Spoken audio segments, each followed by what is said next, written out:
হৃদয়ের ওজন। কল্পনা করুন আপনি দাঁড়িয়ে আছেন ওসিরিসের মহাজাগতিক আদালতে।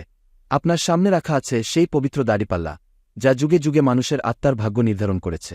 এক পাশে রাখা হয়েছে মা দেবীর পবিত্র পালক, যা সত্য, ন্যায় এবং মহাজাগতিক সুষমার প্রতীক। অন্য পাশে রাখা হয়েছে আপনার হৃদয়, শুধু মাংসপিণ্ড নয়, বরং আপনার জীবনের গোপন ইতিহাস, যেখানে লেখা আছে প্রতিটি কাজ, প্রতিটি নির্বতা, প্রতিটি অদৃশ্য ইচ্ছা। মৃতদের গ্রন্থে বলা হয়েছে এই মুহূর্তই চূড়ান্ত। যদি আপনার হৃদয় পালকের চেয়ে ভারী হয়, তবে আত্মাবক্ষক অমৃততা গ্রাস করবে, আর আপনার চিরকালীন যাত্রা সেখানেই শেষ হবে। কিন্তু যদি হৃদয় হালকা হয়, যদি তা নির্মল, সত্যবাদী এবং স্বচ্ছ হয়, তবে আপনাকে প্রদান করা হবে মুক্ত পথ, অন্য এক জগতে আলোর জীবন।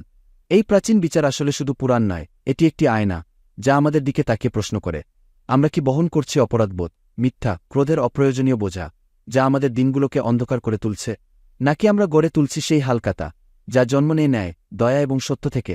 প্রশ্নটি স্পষ্ট। যদি আজই আপনার হৃদয় সেই দাড়িপাল্লায় রাখা হয়, তবে তা কি চিহ্নিত হবে ভারী শৃঙ্খল হিসেবে, নাকি আলোকিত মুক্তি হিসেবে?